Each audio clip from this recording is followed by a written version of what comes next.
में आयोजन में मैं राजेश राव आप सभी का स्वागत करता हूं, अभिनंदन करता हूं।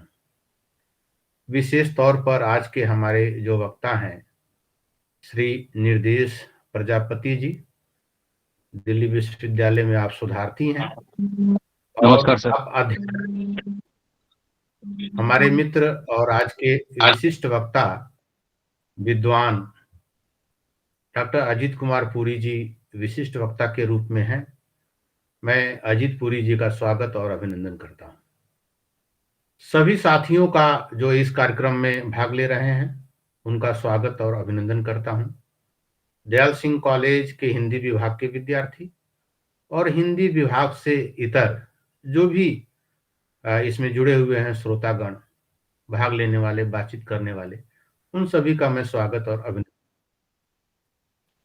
मैं यह कार्यक्रम को आगे बढ़ाने के लिए आज के संचालक द्वय अमन जी विद्यार्थी हैं 4th सेमेस्टर और Akhil Oraon ji BA programme Hindi 6th semester. तो यह मंच में अमन जी को सुपुर्द करता हूं, वह कार्यक्रम को आगे बढ़ाएं। अमन जी, आपका स्वागत है और आप कार्यक्रम को आगे बढ़ाइए। सभी को नमस्कार। सबसे पहले मैं जीएसटीएच के संयोजक डॉक्टर राजेश राव सर का स्वागत करता हूं और उन्हें आभार व्यक्त करता हूं जिनके प्रयास के कारण इस प्रकार के कार्यक्रम संभव हो पा रहे हैं। आज के कार्यक्रम में मैं मुख्य अतिथि डॉक्टर अजीत कुमार पुरी जी का स्वागत करता हूं। इस कार्यक्रम में मैं वक्ता निर्देश प्रजापति जी का स्वागत करता हूं और इस मीटिंग में जुड़े सभी विद्यार्थी और शोधार्थी और शिक्षकों का स्वागत करता हूं। स्नातक विद्वान व्याख्यान श्रृंखला के 8वें व्याख्यान का विषय राम वृक्ष बेनीपुरी के साहित्य में स्वतंत्रता संग्राम और समाजवाद की अभिव्यक्ति है। इस व्याख्यान के वक्ता निर्देश प्रजापति जी हैं। निर्देश प्रजापति जी हिंदी विभाग दिल्ली विश्वविद्यालय के शोधार्थी हैं। आपकी पीएचडी 2022 से जारी है, जिसका विषय भारतीय सांस्कृतिक चिंतन परंपरा के आलोक में डॉक्टर विद्यानिवास मिश्र का साहित्य है। आप देवरिया जिला उत्तर प्रदेश के मूल निवासी हैं। आप बीए तथा एमए प्रथम श्रेणी से उत्तीर्ण हुए और आपको यूजीसी नेट द्वारा फेलोशिप भी प्राप्त है। आपने कई पुरस्कार और सम्मान प्राप्त किए हैं, जिनमें हिंदी साहित्य रत्न पुरस्कार, शब्द साधक सम्मान, कलाश्री पुरस्कार, नोबल स्टूडेंट अवार्ड मुख्य है। अब मैं वक्ता निर्देश प्रजापति जी को आमंत्रित करता हूं कि वो आए और उक्त विषय पे अपना व्याख्यान दें। संचालक बंधु का बहुत बहुत धन्यवाद। मैं अपना व्याख्यान शुरू करने से पहले मेरे परम आदरणीय गुरु उपस्थित हैं मेरे सामने। मैं उनसे आज्ञा लेना चाहूँगा कि मैं अपने विषय पर जो कुछ भी इनसे सीखा हूँ, गुना हूँ, उसको बोल सकूँ, उसकी आज्ञा प्राप्त करना चाहता हूँ मैं अपने आदरणीय गुरु जी से। ठीक है, प्रारंभ करिए। जी, जहाँ तक साहित्य का जो मूल चेतना है वह मानव को मानव बनाना है, मानवीयता से परिचय कराना है।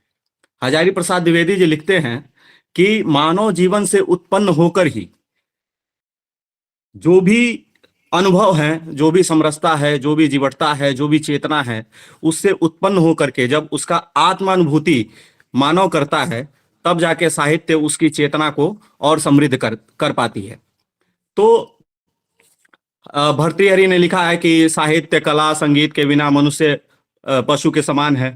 तो बेनीपुरी जी का जो जीवन है, बाल्यकाल से ये जीवन देखिए कि अपने ननिहाल में रहते हैं, वह देहाती गंवई संस्कार के बीच में पलते बढ़ते हैं और उसी संस्कार में वह आगे बढ़ते हैं और वही संस्कार जीवन पर्यंत उनके साहित्य सृजन के केंद्र में दिखाई देता है। चाहे वह पत्रकारिता कर रहे हों या कोई साहित्य सृजन कर रहे हों या राजनीति में दौड़ रहे हों, हर क्षेत्र में जहां भी उन्होंने जिस फील्ड में अपना काम किया है उस फील्ड में देहाती जो संस्कार है, गंवई संस्कार है, वह उनके साहित्य सृजन और उनकी अभिव्यक्ति में दिखाई देता है। एक बात हमें यह समझनी होगी कि कोई भी साहित्यकार हो, कोई भी व्यक्ति हो, वह अपने अनुभवों के आधार पर नए आयाम रचने का प्रयास करता है।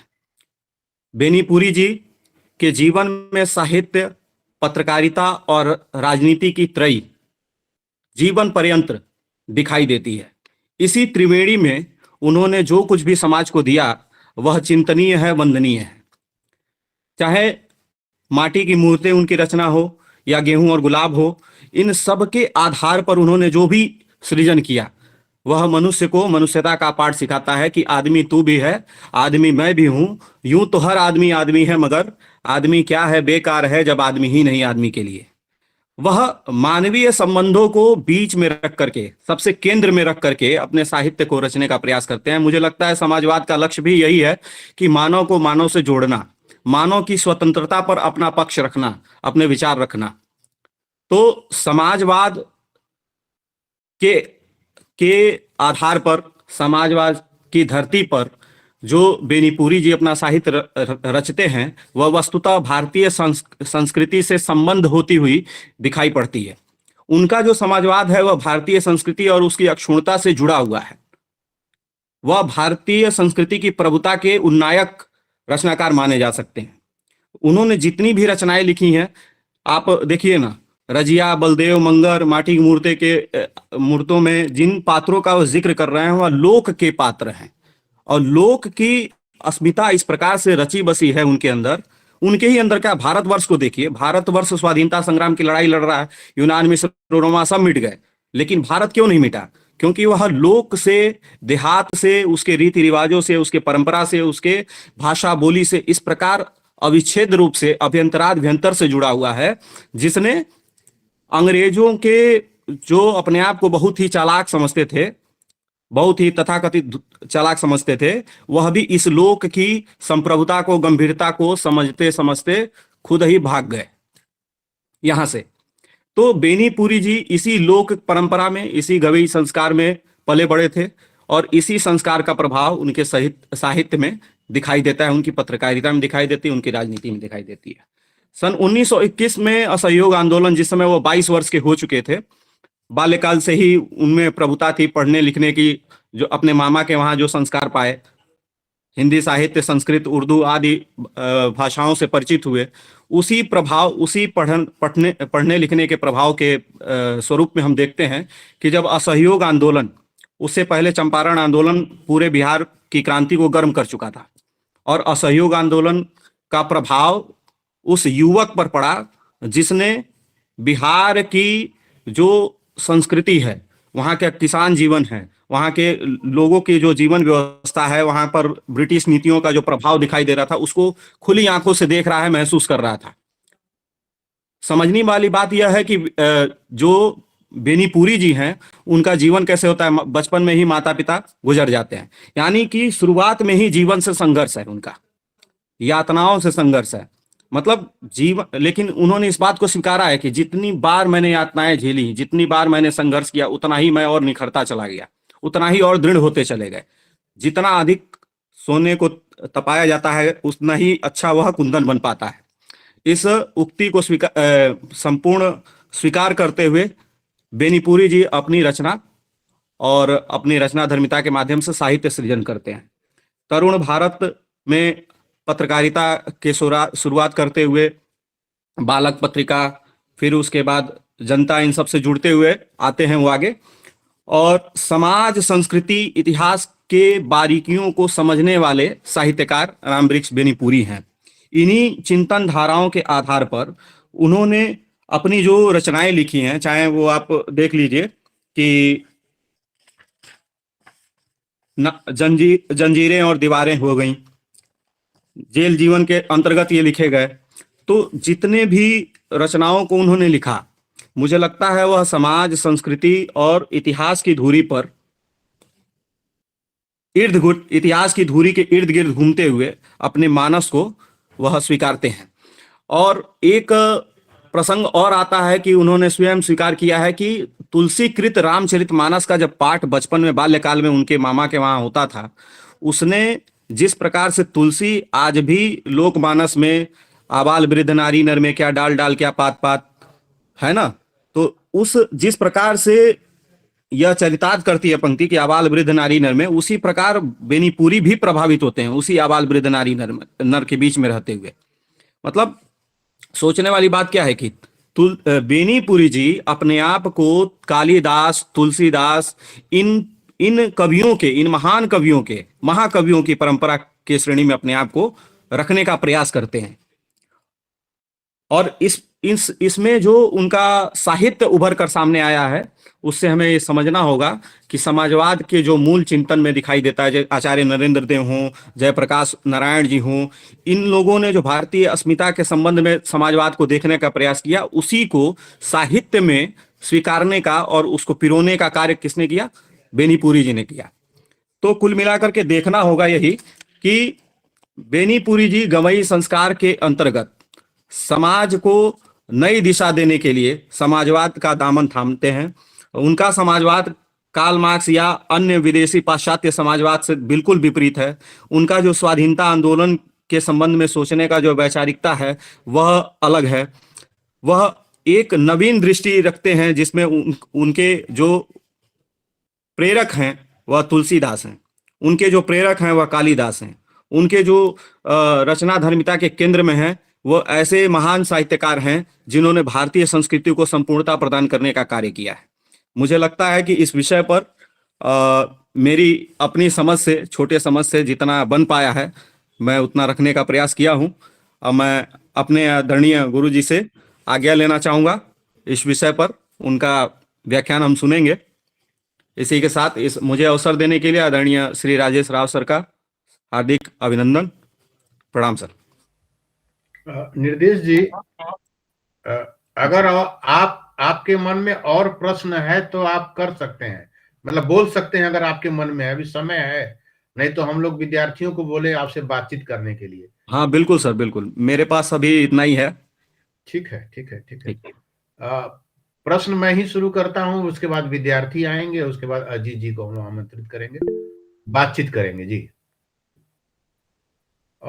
एक जो समझ है खासकर भारतवर्ष के संदर्भ में, बेनीपुरी जी का जब हम साहित्य पढ़ते हैं तो ऐसा महसूस होता है कि सांगोपांग रूप से भारतीय प्रगतिशीलता और संस्कृति का जो अद्भुत समन्वय है बेनीपुरी जी के साहित्य में। मेरा प्रश्न भी इसमें जुड़ा होगा, टिप्पणी भी है आप ही के व्याख्यान से के संदर्भ में, कि भारतवर्ष का जब साहित्य देखा जाता है तो आमतौर पर यह महसूस होता है कि किसी के साहित्य में प्रगतिशील तत्व हैं तो भोजपुरी का शब्द मैं उधार लूं तो निछान प्रगतिशीलता ही है। संस्कृति की जब बात होती है, बहुत सारे ऐसे साहित्यकार हैं तो वह संस्कृति की ही बात हो रही है, प्रगतिशील तत्वों का अभाव देखा जाता है। हमेशा नहीं, कुछ अपवाद है। बेनीपुरी जी का जो साहित्य है, आप देखिए कि बेनीपुरी जी के साहित्य में प्रगतिशीलता भी है, संस्कृति जो भारतीय संस्कृति है उसके तत्व हैं, और सबको साथ लेकर चलने की जो उनकी उद्भट इच्छा है, जो उनके साहित्य में भी देखी जाती है। पिछले दिनों जब उन पर व्याख्यान हुआ और किताब के बहाने ही मैंने अध्ययन किया तो उनके प्रति एक बौद्धिक मोह जागृत मेरे अंदर हो गया। दूसरी बात कि अब जो बिरला देखा जा रहा है कि जो राजनीति में है वो साहित्य सेवा नहीं कर रहा है, या तो उसकी इच्छा नहीं है या उसको अवसर नहीं है, दोनों बातें हैं। बेनीपुरी जी एक सक्रिय राजनीति कर्मी थे। बेनीपुरी जी सक्रिय राजनीतिक कर्मी थे और उनकी जो राजनीतिक सक्रियता थी वो साहित्य के उसका जो फलसफा था राजनीति का, वो साहित्य में दर्शन उसके होते हैं और साहित्य का जो फलसफा था वो उनके राजनीति में दर्शन होते हैं। यानी जो वो सोचते थे, जो समाजवादी पृष्ठभूमि उनकी थी, जो देश को समझना चाहते थे, वो उनकी चाहे वो रेखा चित्र में, कहानियों में और दूसरी रचनाओं में दर्शन होते हैं और जो राजनीति करते थे वो साहित्य में उसके दर्शन होते हैं। तो यह एक राजनीतिक कर्मी और साहित्यकार का अद्भुत संयोग बेनीपुरी जी के साहित्य में देखा जाता है। वो विद्वान तो थे, विद्वान होने के साथ साथ उनकी विद्वत्ता में सहृदयता का चरम उत्कर्ष था। जिस देश में वो पैदा हुए, जहां उन्होंने जन्म लिया, जिस माटी में वो पले बढ़े, उस माटी के प्रति उनमें अगाध प्रेम था। उसकी संस्कृति, उसके रहन सहन, तो देखिए एक तरफ वह रामचरितमानस और तुलसीदास को जिस रूप में लेते हैं और जो उसकी आप कहें कि प्रासंगिकता है वो अद्भुत है। तो मेरी एक छोटी सी निर्देश को तो बोलना। अब निर्देश जी, चूंकि टिप्पणी बड़ी हो गई, 12-13 मिनट में ही आपने अपने आप बात रखी, तो हमको समय दिया बोलने के लिए। हाँ, मैं इसको जोड़ दूं। अपना समय मैंने हमको दिया है। हाँ, इन्होंने समय दे दिया लेकिन मुझे बताया नहीं था कि मैं समय उनको दे चुका हूं। हमको दिया हुआ। निर्देश ने बताया नहीं था, लेकिन बातचीत बहुत सुंदर चल रही है और ये एक अद्भुत मंच है। निर्देश जी बोले उसके पहले मैं हमारे उच्च अध्ययन के साथी राजन तनवर जी जुड़ गए हैं, उनका मैं स्वागत करता हूं। निर्देश जी, आप इस पर कुछ बोलिए, उसके बाद हम अजीत जी को तो सुनेंगे ही सुनेंगे जी। सर, आपने बिल्कुल सही कहा कि माटी के प्रति जो अनुराग है रामवृक्ष बेनीपुरी में, वो उनके व्यक्तित्व में, कथनी करनी में साफ साफ दिखाई देता है। वहां जहां भी वह रचना, कोई भी रचना ले लीजिए, उनकी निबंध लिखते हैं या वंदे बाड़ी विनाय को लिखते हैं या फिर अम्बपाली लिखते हैं नाटक, ठीक है, गेहूं और गुलाब लिखते हैं, कुछ भी, मतलब मैं कहता हूं साहित्य के किसी भी विधा में वह अपनी रचना करते हैं तो उनमें उस माटी की जो सुगंध है वह दिखाई देती है। और इतना ही नहीं, उनके अंदर साहित्यिक संस्कार जो है वो भारतेंदु युग की चेतना भी दिखाई देती है। हजारी प्रसाद द्विवेदी का गद्य का संस्कार भी दिखाई देता है, छायावादी भावुकता भी दिखाई देती है, प्रगतिशील संवेदना है वह भी दिखाई देती है। और चंद्रगुप्त नाटक के संबंध में जब वह लिखते हैं तो वहां पर साफ साफ कहते हैं कि मानव का जो अधिकार है वह जन्म से नहीं है, वह कर्म से है। तो मतलब ये सारी चीजें वह क्यों कह रहे हैं? क्योंकि वही लोक से, उसी लोक से लेकर के वह साहित्य और राजनीति को देना चाहते हैं।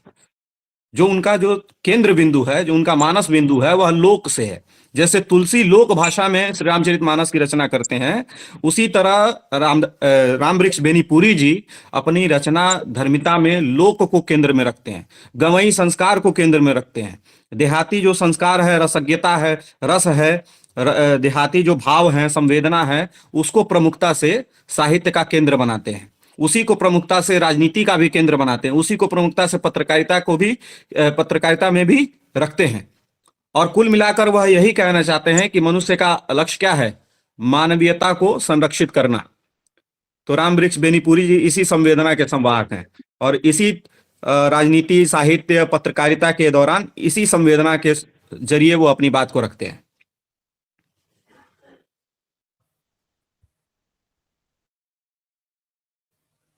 अमन जी, इनवाइट करिए, कोई टिप्पणी करना चाहे, कोई विद्यार्थी और प्रश्न करना चाहे निर्देश जी से तो वो करे। अभी समय है हमारे पास, उसके बाद अजीत जी को हम लोग सुनेंगे जी। इतने रोचक और ज्ञानवर्धक वक्तव्य के लिए बहुत बहुत धन्यवाद निर्देश जी। और अब मैं कार्यक्रम को आगे बढ़ाते हुए प्रश्न आमंत्रित करना चाहूंगा। किसी को इस वक्तव्य से संबंधित कोई टिप्पणी करनी हो या फिर कोई प्रश्न करना हो तो आप एक एक करके निर्देश जी से कर सकते।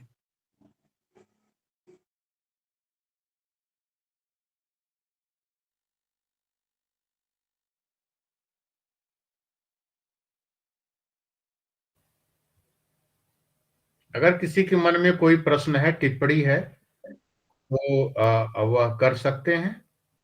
नहीं तो हम लोग कार्यक्रम को आगे बढ़ाएं। बाद में भी आप कर सकते हैं, उसमें कोई। हाँ जी जी, अनुराग जी हैं, यस, और कौशल किशोर जी हैं। जी जी, प्रणाम सर, प्रणाम निदेश जी और अमन जी, धन्यवाद। मेरा प्रश्न ये है सर कि मेरा जैसे आज ही मैं स्कूल पत्र पढ़ रहा था रामवृक्ष बेनीपुरी के ऊपर, तो उसमें मुझे दिखा कि उन्होंने किसान आंदोलन के लिए स्वामी सहजानंद सरस्वती के साथ मिलकर बहुत अधिक आंदोलन किए और उसका प्रतिफल भी प्राप्त हुआ, जैसे कि जमींदारी प्रथा को समाप्त करना या फिर ऐसा कुछ। तो सर मेरा प्रश्न निर्देश जी से ये है कि इनका जो समाजवाद था वो पाश्चात्य के समाजवाद से किस प्रकार भिन्न था। हमें मतलब कुछ पॉइंट्स या फिर कुछ पॉइंट्स में उत्तर मिल जाए, जैसे कि कुछ तो होंगे ना कि मतलब उनका कुछ पैटर्न या फिर कुछ उनका प्रतिरूप उनके समाजवाद का अलग था और पाश्चात्य का अलग था। बस मेरा सर यही प्रश्न था, धन्यवाद।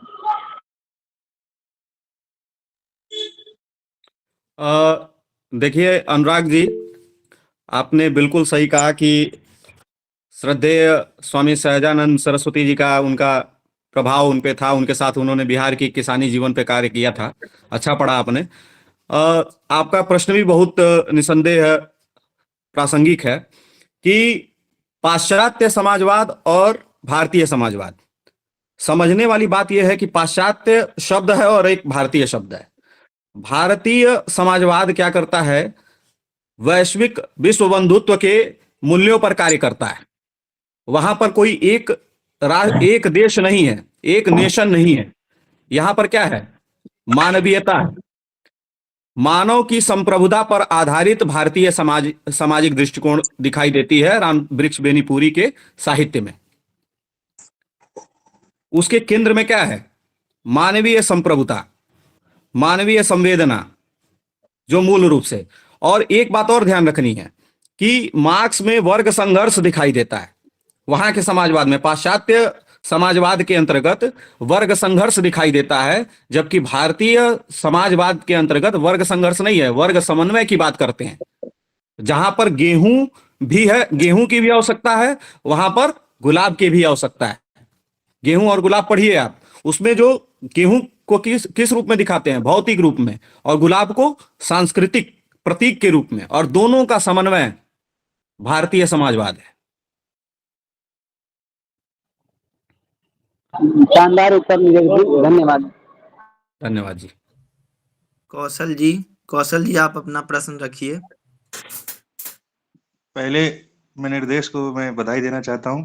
मेरा प्रश्न यही है कि कालिदास के साहित्य से बेनीपुरी के साहित्य को जोड़ते हुए थोड़ा मैं और जानना चाहता हूं मूल्यों के संदर्भ में। मुझे लगता है कि इस विषय पर मैं अभी इस प्रश्न पर मैं अपनी बात नहीं रख सकता, और हमारे सामने हमारे गुरुजी उपस्थित हैं, वह इस प्रश्न का उत्तर अगले अपने व्याख्यान में जरूर समाहित करेंगे। और किसी का कोई प्रश्न हो तो आप पूछ सकते हैं। धनंजय शर्मा जी हैं, उन्होंने रेज किया था, इनवाइट करिए। धनंजय जी, 3rd year.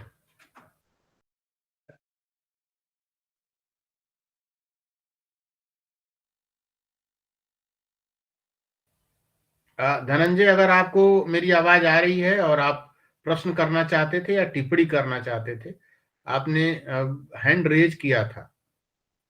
Dhananjay Sharma ji. Yes, Rajveer Mishra ji. हाँ ठीक है राजवीर। जी, आवाज आ रही है मेरी क्लियर?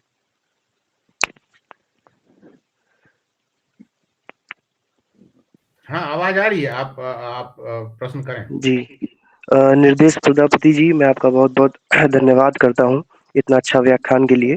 मेरा प्रश्न ये है कि रामवृक्ष बेनीपुरी जी, इनकी जो लेखनी है और तुलसीदास जी की जो लेखनी है, दोनों में सामाजिक दृष्टि से दोनों की लेखनी परिपक्व है और दोनों ही समाज को केंद्र में रख के रचना करते हैं।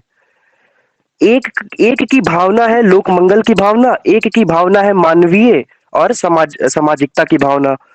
उनका भी उद्देश्य लोक मंगल है और इनका भी उद्देश्य सामाजिकता है। सामाजिक मूल्यों की स्थापना करना है, मानवीयता की स्थापना करना है, मानवीय करुणा की स्थापना करना है। तो बेनीपुरी जी के साहित्य और तुलसीदास जी के साहित्य में इनकी सामाजिकता और उनकी सामाजिकता में ऐसे कौन से तत्व हैं जो भिन्न बनाते हैं दोनों के साहित्य को? क्योंकि दोनों का उद्देश्य तो अल्टीमेट एक ही है, परंतु दोनों की रचना विधा और एक लोक मंगल को ध्यान में रख के रचना करते हैं, एक सामाजिकता और मानवीयता को ध्यान में रख के रचना करते हैं, लेकिन दोनों का उद्देश्य लोक मंगल है। तो दोनों का साहित्य किस प्रकार से अलग है? और राम वृक्ष बेनीपुरी जी अपने आप को उनके साहित्य के समानांतर भी रखने की कोशिश करते हैं अपने रचनाओं के माध्यम से। जैसा कि गेहूं और गुलाब में उन्होंने दिखाया कि किस परिस्थिति में मनुष्य को गेहूं अच्छा लग सकता है, किस परिस्थिति में मनुष्य को गुलाब अच्छा लग सकता है। जब पेट भरा होता है तो तृप्ति, जब उनकी कविता में ये पंक्ति भी है कि जब पेट की तृप्ति हो जाती है फिर मानसिक तृप्ति की ओर भागते हैं। तो पेट की तृप्ति ज्यादा बड़ी है या फिर मानसिक तृप्ति ज्यादा बड़ी है? दोनों की रचना में मूल अंतर क्या है? धन्यवाद। देखिए, लोक मंगल के अंतर्गत क्या आता है? समाज भी आता है और मानव भी आते हैं। जहां तक मेरी अपनी दृष्टि है तो मुझे लगता है कि बेनीपुरी जी तुलसीदास की परंपरा को आगे बढ़ाने का कार्य करते हैं। आप उसको इस तरह से मत देखिए कि केवल समाज और मानव दिखाई देता है बेनीपुरी जी में। परिस्थितियां और परिवेश का अंतर, आपने कहा ना कि किस परिस्थिति में क्या अच्छा लगना चाहिए, गेहूं अच्छा लगना चाहिए या गुलाब अच्छा लगना चाहिए। परिस्थितियां और परिवेश की बात आप कर रहे हैं। तुलसीदास जी जो लोक मंगल की लोक मंगल की भावना को रखते हैं, उसमें ध्यान देने वाली बात क्या है? किसी ने हाँ, तो इतना ध्यान देना है कि तुलसीदास जी रामचरितमानस के अंतर्गत जो लोक मंगल की भाव को प्रवर्तन करते हैं, लोक मंगल की भाव की स्थापना देते हैं, वह मानव और समाज से इतर नहीं है। लोक मंगल का मतलब किसका मंगल? इसी समाज का, इसी राष्ट्र का, इसी समाज में रहने वाले लोगों का। तो बेनीपुरी जी भी जो साहित्य सर्जना करते हैं वह किसका मंगल करना चाहते हैं? इसी लोक में रहने वाले, इसी समाज में रहने वाले मानव का, उसी मानवीयता को और पुष्ट करने का। अब देखिए, दोनों की स्थिति परिस्थिति में अंतर है। तुलसीदास जब सर्जना कर रहे हैं उस समय मुगल प्रभाव है, उस समय तमाम चीजें हैं, बाह्य आक्रमण, इस्लामिक आक्रमण, ये सारी चीजें हैं। और बेनीपुरी जब करते हैं उस समय अंग्रेजों का है, अंग्रेजों का समय है, गोरी नीतियां हैं, शोषणकारी नीतियां हैं और लूट खसोट करके यहाँ की संपत्ति को विदेश भी ले जाया जा रहा है। ठीक है, तो इस तरह का जो प्रवर्तन दिखाई दे, एक तरफ हम भी देखते हैं कि उस समय आधुनिक युग का क्या प्रभाव दिखाई दे रहा है। जैसे प्रेस आ गई। तुलसीदास के समय में प्रेस नहीं था, ठीक है, उस तरह के छापाखाने नहीं थे। लेकिन बेनीपुरी जी के समय में प्रेस है, समाचार पत्र हैं, पत्र पत्रिकाएं हैं, जिनमें मुखर होकर के अपनी बात कही जाती है। नए प्रश्न हैं, नए सामाजिक प्रश्न हैं। तुलसीदास के समय में सामाजिक प्रश्न अलग हैं। उन्होंने संस्कृति को और सांस्कृतिक संरचना को भारतीय जो ज्ञान परंपरा है उसके संबंध में देखने का प्रयास किया है, प्राचीनतम ज्ञान परंपरा के अनुकूलन करने का प्रयास किया है। लेकिन राम वृक्ष बेनीपुरी क्या करते हैं? उनके सामने प्रश्न कैसे हैं? उनके सामने प्रश्न है, शोषण का जो स्वरूप है वह भारतीय जनता से ही लूट करके भारतीय जनता को नहीं दिया जा रहा है। गेहूं और गुलाब आपने पढ़ा, बहुत अच्छी रचना उनकी है।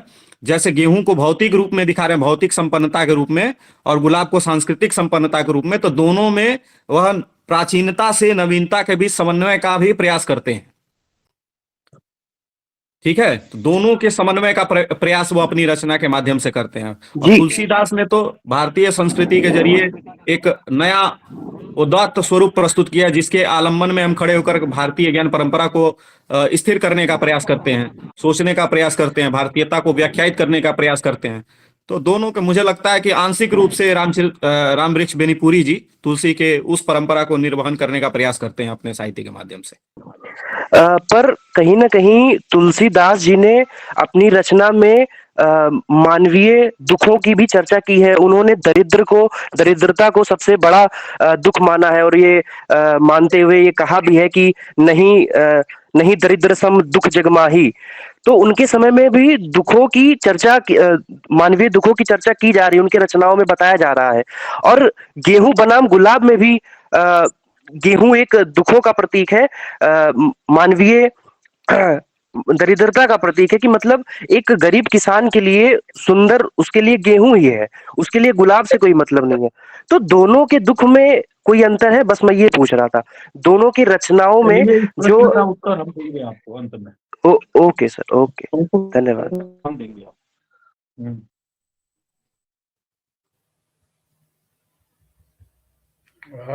अब एक अंतिम अगर बातचीत किया जाए तो अंतिम धनंजय अगर कुछ कहना चाहते हैं तो कहें, या वो अजीत जी से बात करेंगे तब? अंत में रखिए, समय निकल जाएगा फिर। ठीक है, तो अमन जी इनवाइट करिए अखिल जी को। अब मैं कार्यक्रम को आगे बढ़ाते हुए अपने सह संचालक अखिल उमराव जी से अनुरोध करता हूं कि वो डॉक्टर अजीत कुमार जी के परिचय को पढ़े और उन्हें वक्तव्य के लिए आमंत्रित करें। धन्यवाद अमन जी। मेरी आवाज आ रही है? जी, इस चर्चा में उपस्थित सभी अतिथियों का अपना सादर नमस्कार। हमारे बीच विशिष्ट अतिथि के रूप में डॉक्टर अजीत कुमार पुरी जी हैं। और यदि आपके संक्षिप्त परिचय की बात करें तो हम देखते हैं कि आपका जन्म उत्तर प्रदेश के गोरखपुर जिले में हुआ था। वहां से आपने प्रारंभिक शिक्षा प्राप्त की और फिर आपने हिंदी विषय को चुना भविष्य के लिए, और वहां से आपने उस पर आपने दिल्ली विश्वविद्यालय के हंसराज कॉलेज से स्नातक की उपाधि प्राप्त करी। फिर उसके बाद हिंदी विषय में आपने स्नातक की शिक्षा प्राप्त की। यदि आपके शोध कार्य की बात करें जिसमें आपने पीएचडी की उपाधि प्राप्त करी, आपने दिल्ली विश्वविद्यालय के हिंदी विभाग से समाजवादी चेतन दृष्टि और रामरच बेनीपुरी का साहित्य नामक शीर्षक से पीएचडी की उपाधि प्राप्त करी। आप नेट जेआरएफ के फेलो से भी प्राप्त कर चुके हैं। यदि आपकी प्रकाशित कुछ कृतियों की बात करें तो उनमें से हम 3 मुख्य कृतियों की बात कर सकते हैं, जिनमें रामरच बेनीपुरी निबंधों की वैचारिकी जो कि 2018 में प्रकाशित हुई थी, और स्वतंत्रता संग्राम समाजवाद और श्री रामवृक्ष बेनीपुरी जो कि 2023 में प्रकाशित हुई थी। आह्लादित है अयोध्या नामक काव्य संग्रह आपने 2024 में प्रकाशित करवाया। और समय समय पर आपके महत्वपूर्ण पत्र पत्रिकाओं में आपके शोध आलेख और समीक्षाएं प्रकाशित होती रहती हैं।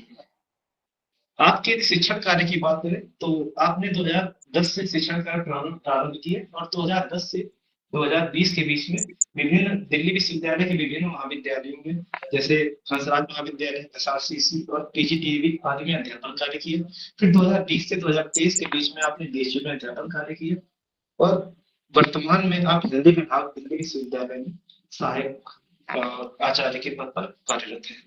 मैं डॉक्टर अजीत कुमार पुरी जी का स्वागत करता हूं और निवेदन करता हूं कि दिए गए विषय पर कुछ ज्ञान बताएं। धन्यवाद। बहुत बहुत धन्यवाद। मेरी आवाज ठीक से पहुंच रही है? जी सर, जी सर। अभी श्रीयुत निर्देश प्रजापति का व्याख्यान सुन रहे थे हम लोग। इनके परिचय में एक बात छूट रही थी, वो मैं जोड़ दूं। दिल्ली विश्वविद्यालय से आप शोध तो कर ही रहे हैं, साथ में श्री अरविंद महाविद्यालय दिल्ली विश्वविद्यालय के हिंदी विभाग में मार्च 2024 से आप सेवा दे रहे हैं सहायक प्रोफेसर के रूप में। तो ये इनके लिए उपलब्धि है कि शोध भी कर रहे हैं और साथ में एक शिक्षक का दायित्व भी पूर्ण कर रहे हैं। रामवृक्ष बेनीपुरी के साहित्य में स्वाधीनता संग्राम और समाजवाद की अभिव्यक्ति, इस तरह का एक विषय लेकर के दयाल सिंह महाविद्यालय का ये जो प्रकल्प है, जिसमें एक विद्यार्थी और एक शिक्षक मिलकर के अपनी बात रखते हैं, वो 8वीं श्रृंखला में हो रहा है। 7 हो चुके हैं आपके द्वारा, और इसके लिए राजेश जी को बहुत बधाई और उनकी पूरी टीम को। और मैं देख रहा हूँ काफी अच्छी संख्या में विद्यार्थी जुड़े हुए हैं, 50 से ऊपर विद्यार्थी जुड़े हुए हैं। इसमें मेरे विद्यार्थी भी कुछ जुड़े हुए हैं काशी हिंदू विश्वविद्यालय से, कौशल और उनके मित्र। तो मित्रों, सबसे पहले तो ये जानना बहुत जरूरी है कि भारतवर्ष की स्वाधीनता का जो प्रश्न है वह क्या है। क्या पूरा भारत पराधीन रहा अथवा भारत के कुछ भाग पराधीन रहे, ये जानना बहुत जरूरी है। भारतवर्ष कोई इटली, जापान या इंग्लैंड जैसा कोई नेशन स्टेट नहीं है जो 200-250 वर्षों से ये लोग निर्मित हो गए और इनकी गणना की जाती है, जहां एक रेसेज है और उन्हीं का अपना नमस्कार सर। तंत्र है। नमस्कार नमस्कार। भारतवर्ष नेशन स्टेट के दौर में एक बहुत प्राचीन राष्ट्र है और इसकी परंपरा बहुत पुरानी जाती है, जैसे कि चीन की भी परंपरा जाती है। भारत और चीन जैसा मुझे नहीं लगता कि आज के समय में कोई जीवित राष्ट्र होंगे, क्योंकि सब 250-300 साल के समय में बने हैं, सारे जो है नेशन स्टेट बने हैं। कई बार उनकी सीमाएं बदली हैं, कई बार सिकुड़ी हैं, कई बार विघटित हुए हैं। भारतवर्ष बहुत बड़ा भूगोल समेटे हुए है।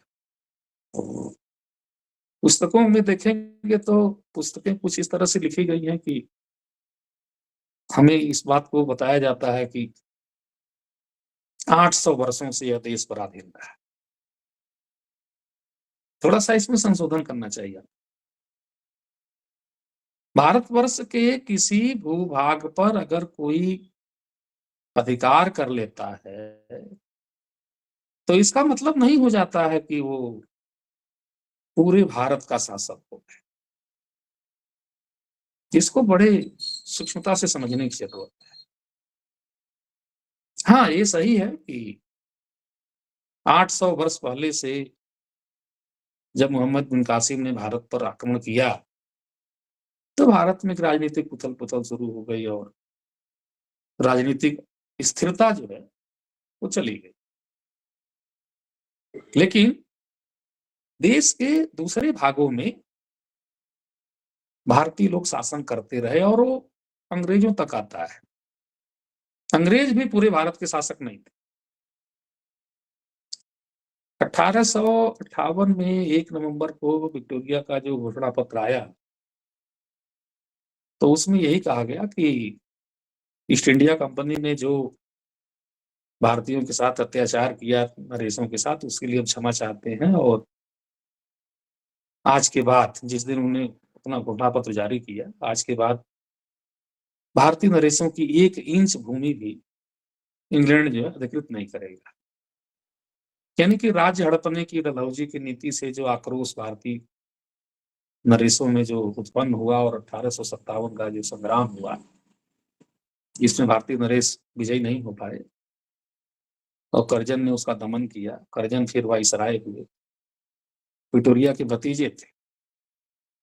तो इस तरह से भारत 2 भागों में एक तरह से राजनीतिक दृष्टि से देखा तो विभाजित था। एक तो ये देसी प्रांत जहां पर भारतीय नरेश अपना शासन कर रहे थे, जैसे कश्मीर की रियासत, निजाम, हैदराबाद, बड़ौदा नरेश, ग्वालियर की रियासत जहां से राम प्रसाद बिस्मिल को हथियार आदि मिले, लड़ने के लिए ले आए वहां से, और पूरे राजस्थान की रियासतें जहां उदयपुर, जोधपुर, बीकानेर, ये सारा।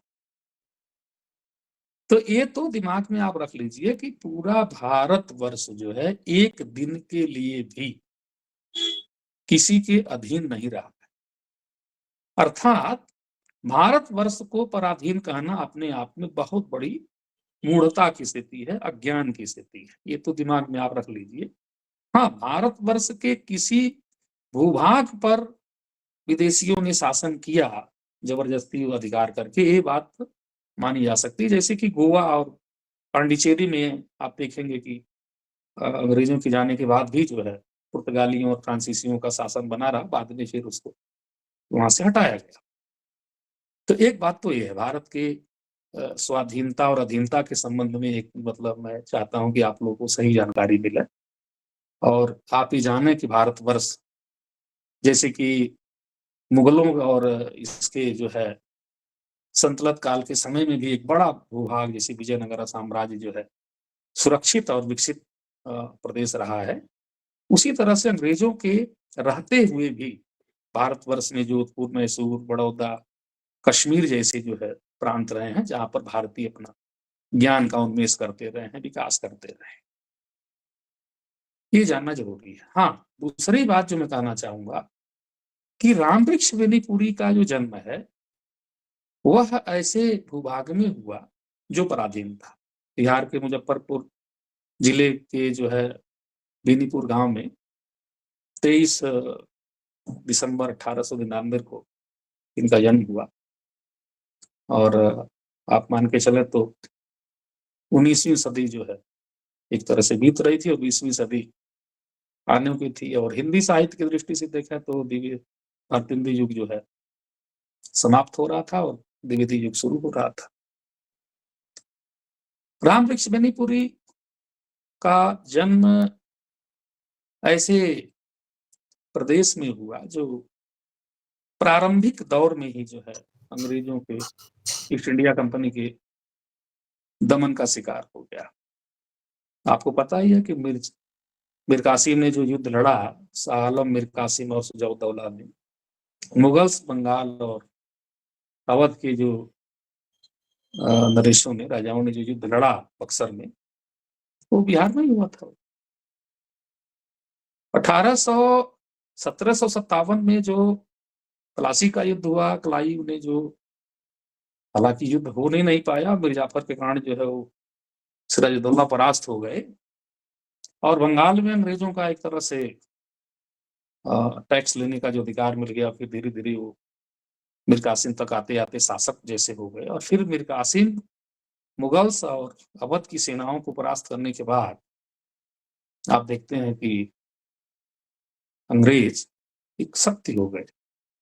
तो ये जो बिहार है ये बंगाल के ही अंतर्गत आता था, जो बेनीपुरी का जो गांव है और जो पूरा क्षेत्र है। तो इस तरह से जो अंग्रेजों का जो एक तरह का शासन जो बनना शुरू हुआ उत्तर भारत में, बंगाल से उन्होंने शुरू किया, और पूरा मतलब बंगाल चूंकि बड़ा एक प्रांत बनाता था उस समय, जो है उड़ीसा और बिहार भी सम्मिलित थे।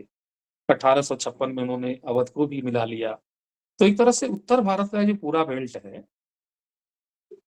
ये अंग्रेजी कुशासन के सीधे जद में आ गए, और बड़ी तेजी से अंग्रेजों ने स्थायी बंदोबस्त की जो बात की, और किस तरह से उन्होंने भारतीय जो जमींदार थे उनको अपने बीच में रखा, किसानों और अपने बीच में, और टैक्स का उन्होंने इस तरह से व्यवस्था बनाया कि मतलब बहुत तेजी से भारतीय जो किसान है वो गरीब होते चले गए। और देखा जाए तो भारतवर्ष का जो इलाका किसी समय समृद्ध हुआ करता था वो बड़ी तेजी से गरीब होता चला गया। अभी इन्होंने बात की, राजवीर ने गरीबी की बात की, जो है भारतवर्ष में गरीबी बहुत अधिक नहीं हुआ करती थी। थोड़ा सा श्रम करने वाले लोग भी सुख से जीने का साधन जुटा लेते थे।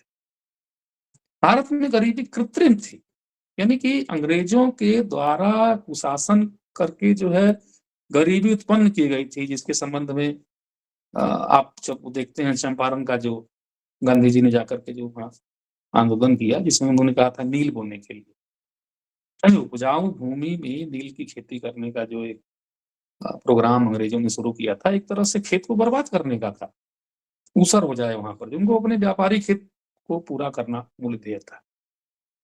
तो ये जरूरी था कि भारत की जो समस्या है, भारत का जो समाज है, वो किस तरह से वैभवशाली रहा और किस तरह से अंग्रेजों ने आकर के इसको फटेहाल बना दिया, उस पर बात की जाए। तो उस पर बात बेनीपुरी जी ने की, क्योंकि उसके पहले जो हिंदी साहित्य की आधुनिक हिंदी साहित्य की जो परंपरा शुरू होती है भारतेंदु हरिश्चंद्र से, वो शुरू हो चुकी थी। बेनीपुरी तो बहुत बाद में आते हैं, भारतेंदु बहुत पहले भारत की जो समस्या है उस पर बात करना शुरू कर देते हैं। आवहु मिलके रोवहु सब भारत भाई, हा हा भारत दुर्दशा न देखी जाई। जो भारत दुर्दशा का जो एक वाक्य है बेनीपुरी ने, जो भारतेंदु जी ने कहा, ये बहुत बड़ा मतलब कथन था उस समय का, 19वीं शताब्दी का। अर्थात भारत की जो दुर्दशा है अंग्रेजों के कुशासन से ये हुई थी, नहीं तो उसके पहले जो मुगल्स थे उसके समय में भी भारत इतना दुर्दशाग्रस्त नहीं था। मंदिर टूट रहे थे और पाठशालाएं जल रही थी, उसके बाद भी भारतीय किसान जो है इतना दुर्दिन का मतलब समय नहीं उसको देखने को मिला था, जो कि अंग्रेजों के आने के बाद 50 साल में ही देखने को मिल गया। और रही बात समाजवाद की, तो एक बात मैं आपसे कहना चाहूंगा कि समाजवाद का जो विचार है वो पनपा भले ही सोशलिज्म के रूप में अगर देखा जाए तो बाहर के देशों में, इसमें आप देखेंगे तो यूरोपीय समाज की बुराइयों का जो चित्रण शुरू किया था थॉमस मूर ने यूटोपिया में, और वहां से जो है एक ऐसे शासन तंत्र की बात की गई जिसमें कम से कम जो है शोषण हो और सबको जो है सुख पूर्वक रहने का अधिकार मिला। यानी कि जो ईसाइयत का जो पूरा एक आवरण है, इसमें चर्च और पादरी का जो पूरा मध्य युग में देखा तो शोषण की जो व्यवस्था उन्होंने बना रखी थी, उससे यूरोप का समाज त्राही त्राही कर रहा था। स्त्रियों को कोई अधिकार नहीं था, उनको जो है मतलब ऐसा बना दिया गया था जैसे कि मतलब न तो अभी तो आप देखें तो अमेरिका जैसे राष्ट्र में तो कोई राष्ट्रपति महिला नहीं हो पाई है। अर्थात वहां महिलाओं को बराबर मानते ही नहीं थे वो कुछ इस तरह का मतलब ईसाइयत और चर्च की मान्यताएं थी। तो इस तरह से वहां का समाज तो स्वयं ही अपने आप में बहुत ज्यादा घुटा हुआ था, और बाद में चल के वहां काफी इस पर काम हुआ। लुई ब्लांक और रॉबर्ट ओवेन और मार्क्स ने आकर के इस पर बात में की जो है। दूसरी बात आप देखें तो चूंकि ब्रिटिशर्स से रूस जैसा देश अपने आप को लड़ने के लिए तैयार कर रहा था, और जो वहां पर 1907 के आसपास जो वहां घटना घटी जो है, जार को जो मार डाला गया और वहां एक समाजवादी शासन स्थापित हुआ लेनिन की अगुवाई में, तो ऐसा लगा कि ये जो समाजवाद है, सोशलिज्म जो है, अंग्रेजों का शत्रु है, अंग्रेजों का विरोधी है। स्वाभाविक है कि विरोधी का विरोधी मित्र होता है। इस नाते 1925 के आसपास आप देखेंगे बड़ी तेजी से समाजवाद की जो दर्शन को लेकर के भारतीय लोग आकर्षित हुए, और एक मतलब वातावरण बना समाजवाद के लिए भारतवर्ष। और उसका मूल यही था कि कोई किसी का शोषण न करे, क्योंकि शोषण करना जो है मनुष्य के स्वभाव में नहीं है। ये तो मतलब मनुष्य का जब स्वभाव कृत्रिम रूप से बदलता है, वो ग्रीडी होता है, लालची होता है, और वो एक तरह से अगर अपनी भारतीय पदावली में कहें जब वो अधार्मिक होता है तब उसके अंदर ये वृत्ति बनती। तो इस नाते जो है भारतवर्ष के साहित्य में वो चीजें आई शोषण का विरोध करने के लिए जो है। क्योंकि शोषण का विरोध मार्क्स और लेनिन के दर्शन में मिलता है, इसलिए उनकी प्रशंसा भी खूब यहाँ की गई कि वो अच्छे व्यक्ति हैं, उन्होंने शोषण का विरोध किया है। लेकिन इसका मतलब कहीं मत समझिएगा कि आप लोग की जो है, जैसे कि भारत के लोगों ने या साहित्यकारों ने, बेनीपुरी ने या किसी ने जो है उसको कॉपी कर लिया। कॉपी नहीं किया, उसको अनुकृत नहीं किया अपने जीवन में। उन्होंने उस समाजवादी दर्शन को उतना ही लिया जितना कि भारतीय परिस्थितियों में उपयोगी रहा। नहीं तो भारत की जो मूल चेतना है वो भारतीय साहित्य में वो बना के रखी है, और बेनीपुरी इसके लिए मतलब बधाई के पात्र हैं कि उन्होंने इसमें कोई कोताही नहीं। भारतीय समाज का जो मूल दर्शन है उसको उन्होंने बचा के रखा है। आप उनके निबंधों को देखें, वंदे बाणी विनायको जो उनका निबंध है, उसमें करीब करीब आपको 10 से अधिक जो है निबंध मिलेंगे। ये निबंध संग्रह है जो दिल्ली से छपा आत्माराम एंड सन्स से। अब आप समझ सकते हैं कि ये वंदे बाणी विनायको का शब्द कहाँ से मिला। अभी राजवीर जी ने कहा कि ये राजवीर जी के प्रश्नों का ऐसे में उत्तर भी मिलता जाएगा मेरी बात, कि तुलसी और वो राम वृक्ष बेनीपुरी का क्या साहित्य का क्या अंतर है और क्या एक रूपता है। देखिए राजवीर जी और आपके सारे जो मित्र हैं उनको भी मैं कहना चाहता हूँ, जहां तक भारतीय साहित्य की बात है तो इसकी चेतना का कोई अंतर नहीं है। इसकी चेतना मूलतः जैसे कि अभी है वैसे ही कालिदास के समय में भी रही है। जैसे कि अभी एक प्रश्न आया था कौशल का कि कालिदास का जो साहित्य है और बेनीपुरी का जो साहित्य है उसकी मूल चेतना में क्या है।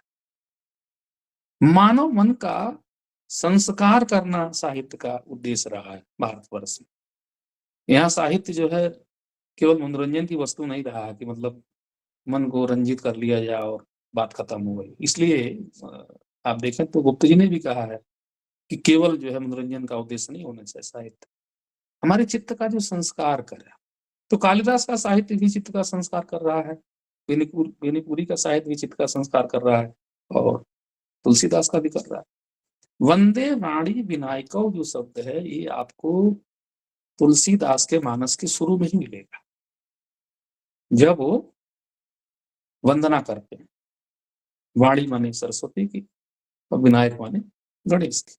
और आप सोच सकते हैं कि बेनीपुरी को कहा गया कि ये समाजवादी नास्तिक है, धर्म को नहीं मानते, लेकिन बेनीपुरी ने कई जगह लिखा है कि मैं नास्तिक हूं, मैं धर्म को नहीं मानता, किंतु मैं भारतीय जो समाज की जो चेतना है उसको नकार नहीं सकता हूं। इसलिए वे तमाम कर्मकांड भी करते थे और उसमें सहभागी भी होते थे, क्योंकि वो लोक के साथ द्रोह नहीं कर सकते थे। उन्होंने कई बार कहा कि मैंने अपने पत्नी की मनोभाव को जो है जान करके कि उसको खेद ना हो, उसको रोष ना हो, मैंने वो सारी चीजें की जो जिसको मैं नहीं मानता। तो इस तरह से आज के समय के हिसाब से हम बेनीपुरी को नहीं दे सकते, क्योंकि बेनीपुरी का जो समय है वो बहुत समन्वय का है, एक दूसरे के विचारों से असहमति रखते हुए भी उनके साथ संबंधों को निर्वाह करने का है। तो इस तरह बेनीपुरी का जो पूरा साहित्य है उसमें बहुत सी छवियों का आप दर्शन कर सकते हैं। जहां तक शोषण और अन्याय अत्याचार की विरोध की बात है, वहां बेनीपुरी जो है आपको स्वामी दयानंद सरस्वती जैसे दिखेंगे। आप उनकी कहानी लीजिए जो है चिता के फूल में 7 कहानियां हैं। एक कहानी जिसमें वो कहीं धूप कहीं छाया जो है, और उसमें एक पात्र मखना जो है वो किस तरह से एक जमींदार के कुकृतियों का विरोध करता है और वो मारा जाता है, और किस तरह से बेनीपुरी उसके प्रति अपनी सहानुभूति प्रकट करते हैं। तो आप इसको देख सकते हैं। मतलब वहां पर सत्य और न्याय के लिए एक साहित्यकार जो है किस तरह से डट करके खड़ा होता है, ये हम बेनीपुरी से सीख सकते हैं। लेकिन जहां तक आप भारतीय परंपरा की बात है, भारतीय जो है मर्यादा की बात है, अगर आप उसको देखेंगे तो अम्रपाली जैसा नाटक देखिए, वैशाली की जो उसमें अम्रपाली जो है नगर बधू, वो किस तरह से स्त्री के मान सम्मान को लेकर के खड़ी होती है, तो आपको भरोसा नहीं याद आएगी जयशंकर प्रसाद की। जहां तक बेनीपुरी का सवाल है तो एक बहुत बड़े शब्द चित्रकार थे। माटी की मूर्तें उन्होंने जो है रची हजारीबाग जेल में रह करके। बेनीपुरी की जो ख्याति है साहित्य में वो शब्द चित्रकार के नाते है, रेखा चित्रकार के नाते है। और ये विधा उस समय हिंदी में बन रही थी और बेनीपुरी जैसे लेखक इसको बना रहे थे। बाद में माधवी वर्मा और देवेंद्र सत्यार्थी जैसे लोगों ने इसको बढ़ाया, लेकिन बेनीपुरी जी प्रारंभिक रचनाकार हैं जिन्होंने रेखा चित्र नाम की विधा को स्टेब्लिश किया, स्थापित किया। क्या है वो माटी की मूर्ति में जो 11 रेखा चित्रों में जो उन्होंने रखा है।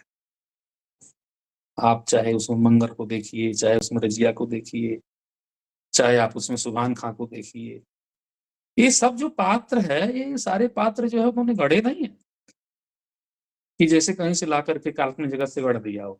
ये माटी की मूर्ति नाम का जो उनका रेखा चित्र है वास्तव में बेनीपुरी ने कहा कि जीवनिया जो अपने गांव में जहां उनका जन्म हुआ और ननिहाल जहां बंसी पचड़ा में वो अपने नाना के यहाँ पले, वो दोनों जगहों के जो ग्रामीण जन हैं जिनके साथ बेनीपुरी का राग रहा, एक तो प्रकार का रागात्मक संबंध रहा, एक आत्मीयता रही, उसमें उन्होंने भारतीय साहित्यिक चेतना को कैसे पिरोया और स्वाधीनता को कैसे बल दिया, ये बहुत साधारण बात नहीं है, ये बहुत असाधारण बात है। और बिनपुरी का जीवन तो अपने आप में गंगा जमुना सरस्वती की त्रिवेणी है।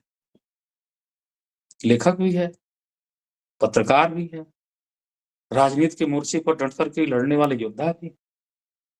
लेकिन उनका बेनीपुरी का जो साहित्यिक रूप है वो कहीं ओझल नहीं होने पाया। राजनीति को उन्होंने बाधक नहीं बनने दिया अपने साहित्य सर्जना, और कहीं समझौता नहीं किया किसी बात को लेकर के कि साहित्य की जो उनकी धार है वो कहीं कुंद होती हुई दिखाई दे। बैजू मामा का आप उसमें अगर चित्र देखेंगे, शब्द चित्र जो उन्होंने रचा है, तो किस तरह से भारतीय उस समय जेलें हैं और कितना वहां पर कुव्यवस्था है, किस तरह से वहां कितनी कठिनाई में लोगों को रहना पड़ रहा है, ये आपको समझ में आए। और बैजू मामा नाम का जो पात्र है वो खुद बार बार जेल जाना चाहता है। अर्थात जेल के बाहर का जो जीवन है एक सामान्य व्यक्ति के लिए और कठिन है, जिसके पास न अपनी कोई खेती बाड़ी हो, न उसको भोजन पाने का कोई साधन हो, वो बार बार कोई ना कोई चोरी करके वो बैजू मामा चला जा रहा है रहने के लिए जेल में, ताकि कम से कम भोजन तो टाइम का मिलेगा। तो इस तरह से बेनीपुरी ने इस बहाने वो बात बताने का प्रयास किया है जो बात ऊपर तक आ नहीं पा रही थी। ऊपर का भारतीय समाज का ढांचा क्या था? कुछ संपन्न लोग जो अंग्रेजों के साथ मिले हुए, और जो भारतीय मीडिया जो उस समय, जैसे आज मीडिया वैसे उस समय की मीडिया, विशेष करके प्रिंट मीडिया ही थी, और सारे मिलकर के क्या नारा लगा रहे हैं? सारे मिलकर के इस तरह का वातावरण बना रहे हैं जैसे कि अंग्रेजों के यहाँ रहने से भारत में बहुत बड़ा डेवलपमेंट हो रहा है। दिल्ली विश्वविद्यालय जो है खुला था उस समय, जो है 1922 में। कलकत्ता, इलाहाबाद और ये जो मुंबई में विश्वविद्यालय खोले गए थे, मद्रास में भी खुल गए थे। तो एक प्रकार का जो भारतीय जो अंग्रेजों के द्वारा निर्मित जो अभिजन समूह था, इंटेलेक्चुअल जो वर्ग था, वो अंग्रेजों के ही यहाँ मिला करके कुछ इस तरह की बातें जो है लिख रहा था अंग्रेजी मीडिया में कि भारत शिक्षित हो रहा है, विश्वविद्यालय बन रहे हैं, और भारत में अंग्रेज के रहने से सभ्यता आ रही, सुसंस्कृत हो रहा है। बेनीपुरी जैसे साहित्यकार का मत इस बात में है कि उन्होंने इन सारी झूठी बातों का पर्दाफाश किया कि जो उन्होंने वास्तविक जो समाज की तस्वीर है उसको अपने साहित्य में ले आए, और उन्होंने कहा कि देखो भाई, ये जो कहा जा रहा है इस बात में उतनी सत्यता नहीं है जिस तरह से कहा जा रहा है। भारत का बहुत बड़ा वर्ग जो है वो दुखी है, पीड़ित है और अभाव में जी रहा है, और जो ये जो सफेद पोष बैठे हुए हैं भारतवर्ष में, जो अंग्रेज जो है, ये भारतवर्ष का विकास नहीं कर रहे हैं, विनाश कर रहे हैं। और इस दृष्टि से बेनीपुरी ने अपने युग का नेतृत्व किया। दिनकर तक ने माना कि कहने के लिए मैं दिनकर हूँ, लेकिन बेनीपुरी जो है वास्तव में है दिनकर हैं साहित्य जगत के, जिनकी उंगली पकड़ करके मैं साहित्य लिखने के लिए चला। और इस तरह से बेनीपुरी ने जो प्रभाव छोड़ा, उसका प्रभाव ये पड़ा कि बहुत से लोगों ने जो है, केदारनाथ मिश्र प्रभात और दिनकर जैसे लोगों ने जो है एक बड़ा विपुल साहित्य रचा, जिससे देश के समाज की जो वास्तविक तस्वीर है वो सामने निकल करके आई।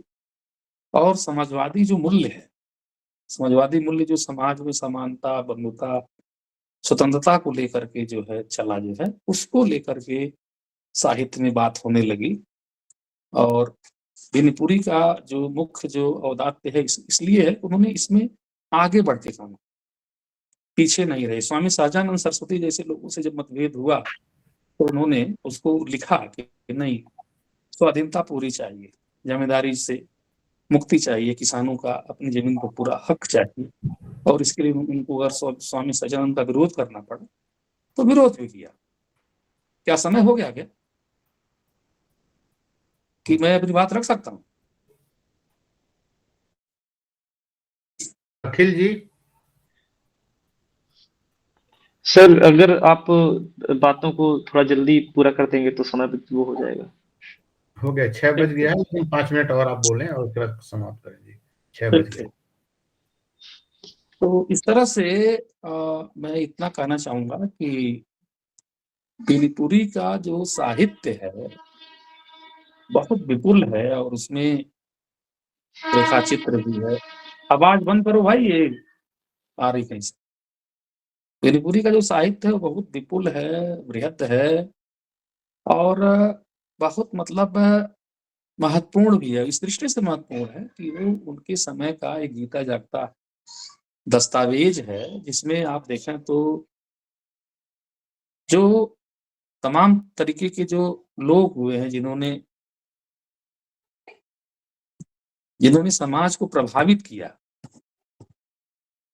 उसको बेनीपुरी ने केंद्र में रखा, उनकी जीवनियां लिखी और ये बड़े श्रम का काम था। जयप्रकाश नारायण की जीवनी लिखी बेनीपुरी जी ने, रोजा लक्जमबर्ग की जीवनी लिखी, चीन में जो बड़ा परिवर्तन आ रहा था उसको लेकर के लाल चीन नाम से पुस्तक लिखी, कार्ल मार्क्स की पूरी जीवनी लिखी। तो ये बड़े श्रम का काम था, बड़े अध्यवसाय का काम था जो बेनीपुरी ने किया। उन्होंने बड़े उत्तम कोट के यात्रा साहित्य का सृजन किया। जब वो दो बार विदेश गए और उन्होंने देखा कि किस प्रकार से साहित्यकारों की जो है प्रतिष्ठा है इंग्लैंड आदि देशों में, शेक्सपियर आदि की जो है, तो उसको लेकर के रखा, चित्रों में बात लिखी और एक इच्छा प्रकट की भारत में भी जो है साहित्यकारों का सम्मान होना चाहिए।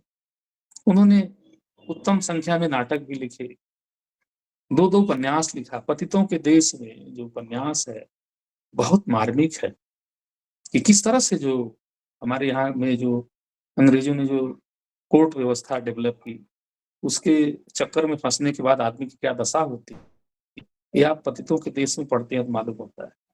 कैदी की पत्नी जो है अपने आप में उनकी पत्नी की एक तरह से जीवनी मान लीजिए जो जिस तरह से उन्होंने लिखा। और उन्होंने बहुत बड़ी संख्या में पत्रिकाओं का संपादन किया। ये बड़ा काम था उनका। प्रणव भारत से उन्होंने जो काम शुरू किया, मथुरा प्रसाद दीक्षित के जो है वो मतलब नेतृत्व में जो पत्रकारिता उन्होंने सीखी, अब फिर करमवीर और युवक, गोलमाल और मतवाला, फिर उसके बाद नई धारा, हिमालय, बहुत पत्रिकाओं में जुड़े। युवक का उन्होंने विप्लव अंक निकाला जो है, जो जब्त कर लिया गया, इसमें भगत सिंह के फांसी होने के बाद ये प्रकाशित हुआ। तो इस तरह से बेनीपुरी का जो कार्य है बहुत बृहद है। 8 खंडों में उनकी ग्रंथावली राजकमल समूह में जो राधा कृष्ण प्रकाशन है उसने छापा है, तो आप लोगों को देखना चाहिए। तो इस तरह से अगर आप बेनीपुरी साहित्य को देखें तो वो बहुत बड़ा भी है, विस्तृत भी है और बहुत महत्वपूर्ण भी है। कोई बात उसमें ऐसी नहीं लिखी गई है जो अप्रामाणिक हो। बेनीपुरी ने अपनी डायरी भी लिखी, वो डायरी में देखें तो जो उन्होंने पत्रों का जो संकलन जो भी छपा है उसमें सारा जो उन्होंने पत्र व्यवहार किया है तमाम नेताओं के साथ जो है, तो वो भी बड़ा आपको दिखेगा कि किस प्रकार से उसमें जो है उस समय का इतिहास बोलता है। तो इस दृष्टि से समय की सीमा है और बोलने के लिए तो बहुत कुछ है। राजेश जी ने आपने हमें अवसर दिया और आपके जो तो विद्यार्थी जिन्होंने संचालन किया वो तो उत्तम प्रकार से, और इसमें अभी इतने लोग जुड़े हुए हैं, तो मैं समझता हूँ कि रामवृक्ष बेनीपुरी पर जो विषय निर्धारित था उसके अनुरूप अगर कुछ बात मैंने काम की होगी तो इससे आपको लाभ होगा। बाकी आप प्रश्न रखेंगे तो मैं कुछ जवाब भी देना चाहूंगा। बहुत बहुत धन्यवाद। विषय के विभिन्न पहलुओं को नए दृष्टिकोण से समझाने के लिए बहुत बहुत धन्यवाद सर। मैं अब जो प्रश्न या टिप्पणी के रूप में मंगा लीजिए कोई जी विद्यार्थी। समय तो हो जी गया सर। लेकिन एक समय की बाध्यता है, अब मंगा लीजिए प्रश्न या टिप्पणी। जी ठीक है सर। यदि किसी को सर के व्याख्यान से कुछ प्रश्न पूछने हो या फिर टिप्पणी करनी हो तो आपके इस प्रश्न आमंत्रित हैं।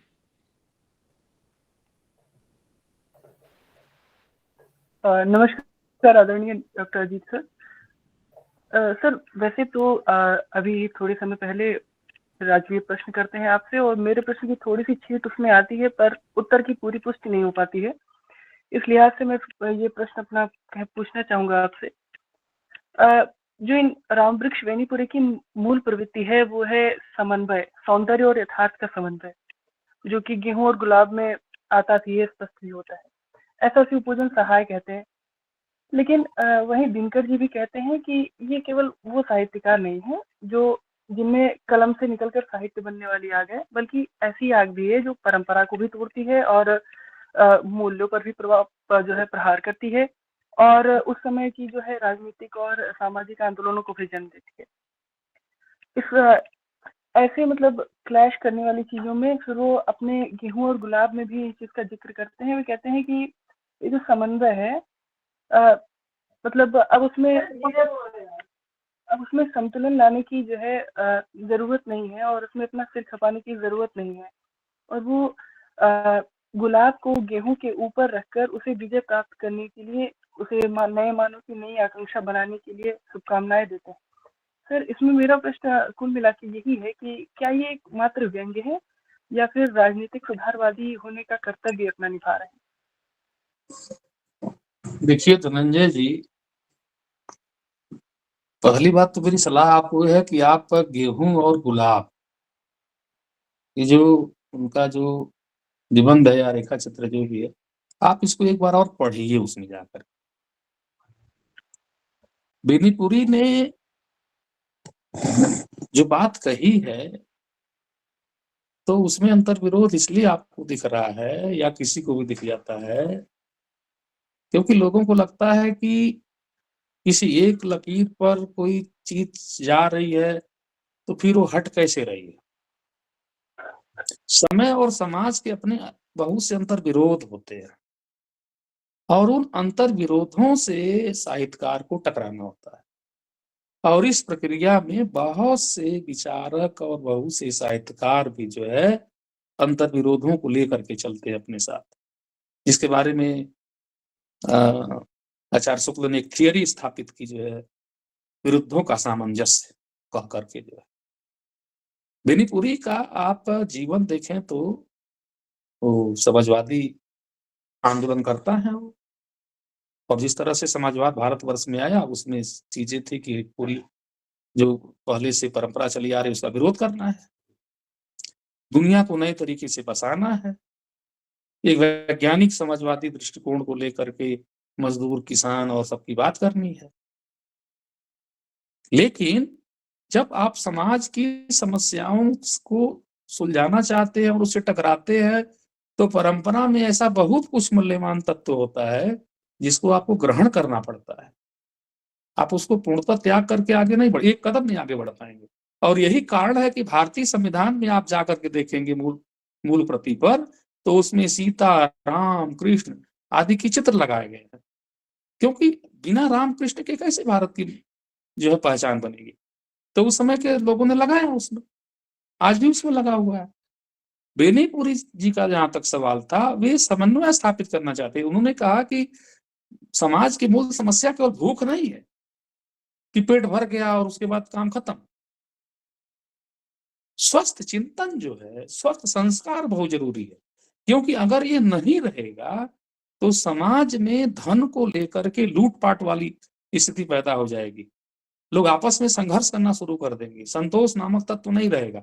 और इसलिए जाकर के देखिए राम वृक्ष बेनीपुर की गेहूं और गुलाब वाले पाठ में जाकर के देखिए, उन्होंने इस बात को लेकर के भारत के ऋषि मुनियों की भूरी भूरी प्रशंसा की है और उन्होंने तीर्थ, व्रत, उपवास नाम की जो भारत की परंपरा रही है उसका पुरजोर समर्थन किया है, एकदम ऐसे लिख कर कि हमारे यहाँ की परंपरा रही है कि हम जो है कम खाना खाएं, उपवास करें, तप करें, जो है मतलब व्रत रहें, अन्न को ज्यादा हम लोग ग्रहण न करें, फल फूल लें।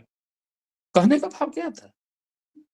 भौतिक जो भूख पूंजीवाद पैदा कर रहा है, एक कृत्रिम जो है लालसा उत्पन्न कर रहा, विज्ञापन दिखा करके, आज भी विज्ञापन दिखा करके लोगों को लालची बनाने का प्रयास किया जा रहा है कि हम ये मोबाइल लें, ये ब्रांड का कपड़ा पहने, ये ब्रांड का चश्मा पहने, इस होटल में जाके खाना खाएं, ये फिल्म को देखें।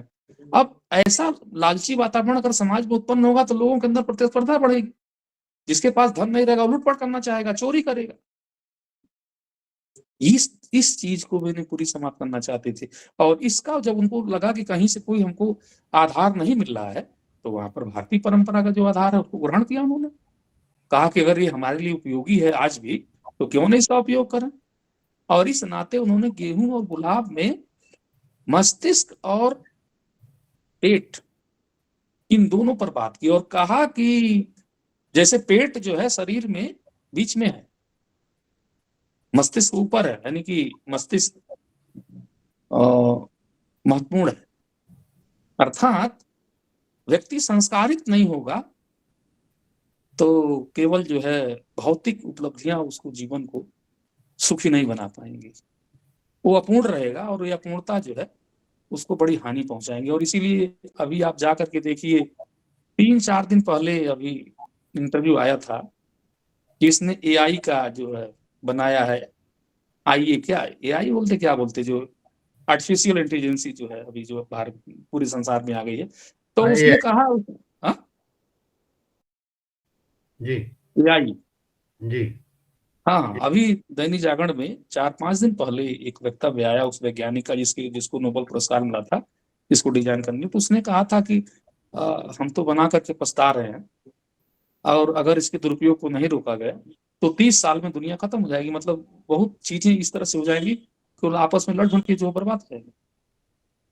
बेनीपुरी सावधान साहित्यकार समाज को सावधान करता है, उसकी जवाबदेही होती है, उत्तरदायित्व होता है, और इसलिए अगर वो अंतर्विरोधों का शिकार भी हो जाता है ना, तो ये बात मतलब बहुत ज्यादा ध्यान देने की योग्य नहीं है, क्योंकि जब जिस चीज की आवश्यकता लगती है तब वो बात कहता है।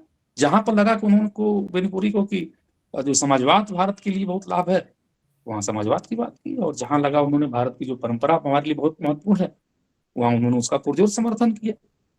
तो इस दृष्टि से अगर आप बेनीपुरी साहित्य को देखेंगे तो आपको लगेगा कि साहित्यकार गुणग्राहक है, गुणों का उपासक है, और वह गुण अगर उसको मार्क्स विचार मिल रहा तब भी ठीक, कालिदास में मिलता तब भी ठीक, तुलसी मिलता तब भी ठीक, यानी कि मूल जो विषय है वह गुण है। समाज के लिए जो आवश्यक विचार है वो कहीं से भी मिल रहा हो, उसको ग्रहण करने में कोई दोष नहीं है। तो इस दृष्टि से अगर हम देखें तो बेनीपुरी का साहित्य जो है वो अपने आप में एकदम स्पष्ट है।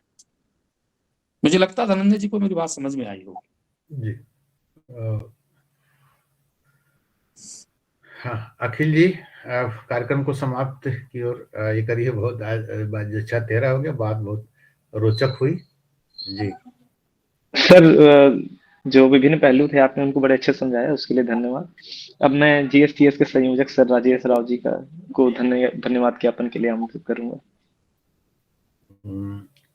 आज के हमारे वक्ता निर्देश प्रजापति जी, विशिष्ट वक्ता डॉक्टर अजीत कुमार पुरी जी, और जीएसटीएस के सभी साथी, अध्येता, जुड़े हुए दिल्ली विश्वविद्यालय के विद्यार्थी, दिल्ली विश्वविद्यालय के बाहर से जुड़े हुए विद्यार्थी, शोधार्थी, राजन जी, भारतीय उच्च अध्ययन संस्थान से जुड़े हुए सभी का मैं स्वागत और अभिनंदन करता हूं। इस एक बात को बोलकर मैं समाप्त करूंगा कि बहुत गंभीर चर्चा हुई, और बेनीपुरी जी का जो साहित्य है, जिन सामाजिक मूल्यों को लेकर चलने वाला साहित्य है, वह साहित्य एक तरफ गेहूं की बात करता है, दूसरी तरफ गुलाब की बात करता है, और अजीत जी ने एक तरफ जो इशारा किया कि उनके व्यक्तित्व में गंगा, जमुना और सरस्वती तीनों समाहित है, तीनों की अलग अलग समय में उन्होंने अभिव्यक्ति किया है। तो इस वक्तव्य के साथ ये पूरा जो आयोजन है बहुत ही सुंदर आयोजन हुआ, ज्ञानवर्धक हुआ, सारगर्भित हुआ। मैं सभी को धन्यवाद प्रेषित करता हूं, विशेष तौर पर अपने वक्ताओं का, और आज के संचालन करने वाले अमन जी और अखिल उमराव जी, और उन सभी साथियों का जो प्रत्यक्ष और अप्रत्यक्ष इस जीएसटीएस से जुड़े हुए हैं। शुक्रिया, धन्यवाद। बहुत बहुत धन्यवाद जी, बहुत बहुत धन्यवाद सर। और आज 13, 14, 6, 15 हो गया। आमतौर पर हम लोग 6 बजे समाप्त करते हैं, कोशिश यही रहती है अजीत जी। तो बहुत सुंदर बातचीत हुई। हम लोग अब इसको ये करेंगे, निर्देश आ गए हैं सामने, तो अब हम लोग